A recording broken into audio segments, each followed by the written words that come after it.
Welcome back to the Fishing Doctor's Adventures. We're here on the stream fishing in Southern California to try to catch some wild rainbow trout today and maybe a few brown trout. We're going to try a different thing today, show you how to do some fly fishing if you don't have a fly rod. All we do is set up the line with a little bead head, prince nymph, and a little nymph about 6 inches apart with a small float on the line.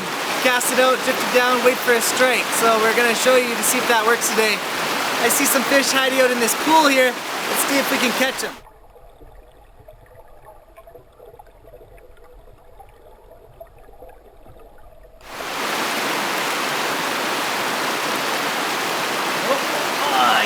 He hit at it, he just didn't catch the fly kind of. I'm going to adjust the depth by just sliding the bobber up and down the line to get the hook shallower or deeper depending on how deep the water is where you're at. Sometimes you have to drift it by the fish a few times. Got one. Got a fish on a jig. It's a little rainbow trout. I'm out fishing with my dad today. He's visiting from Canada. Let's see if he can release this one. Wet your hands before you touch it, the fish, and then just release him if you can.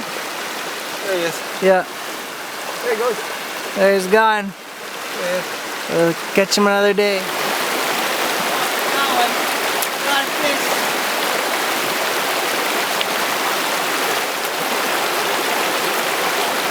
That's a nice brown trout. Really nice brown trout. Caught on the fly. You can see he just caught the fly in the corner of the mouth, so I'll put him back.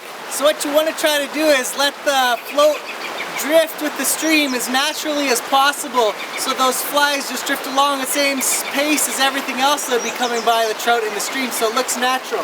So you kind of have to watch your line, don't let the bobber get hung up or drag along at a slower pace than the stream is actually moving. It actually helps if the stuff is moving at the same speed as the water.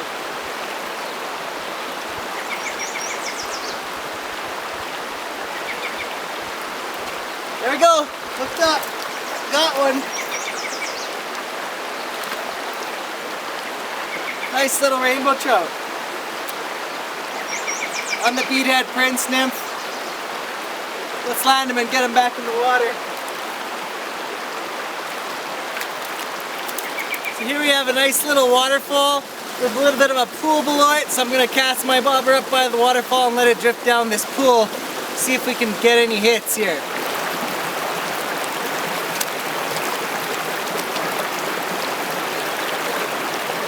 Got one. Little brown trout.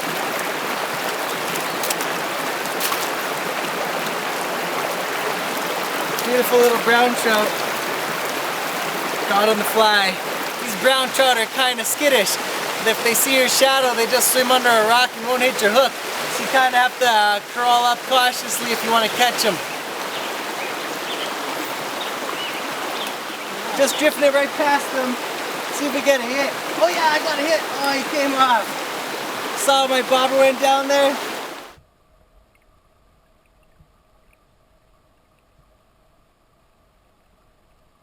Got one? He got one. He's fighting good. He's got one on the jig. That's a nice one. Yeah, let's get him in here. Oh, he's got some disease on him. That's a nice one. He's got disease on him. Got one. Just caught one on the jig. Got a nice one on the jig here. He's fighting.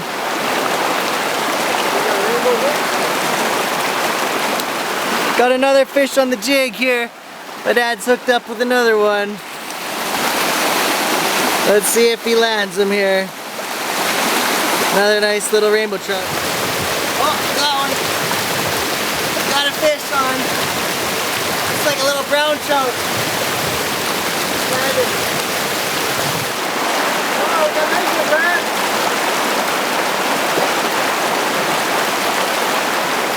Oh, lost it. Got one down. Just on the bottom with the fly.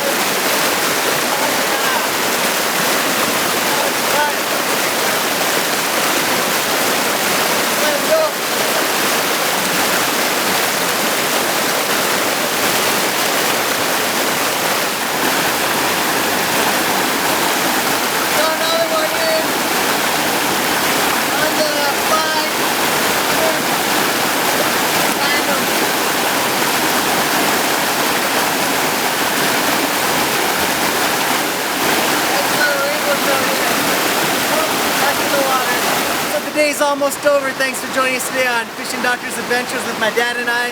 Caught a bunch of fish on the stream today out here in the San Bernardino County Mountains. I was using a little Fish Easy float with 2 hooks and a bead head, Prince Nymph, with a little mosquito larvae actually above. All the fish were hitting on the bead head Prince Nymph though, so I'd recommend go ahead and give that a try if you come in and you want to do some fly fishing on the spinning reel with the bobber.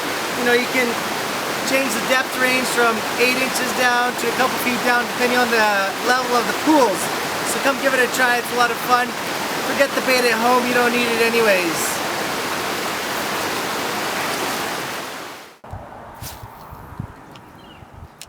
So when we cast it out, we just cast it as far as we can, let it sink down a few seconds, and then just jig it back slowly as you watch my rod tip just bouncing the rod tip slowly.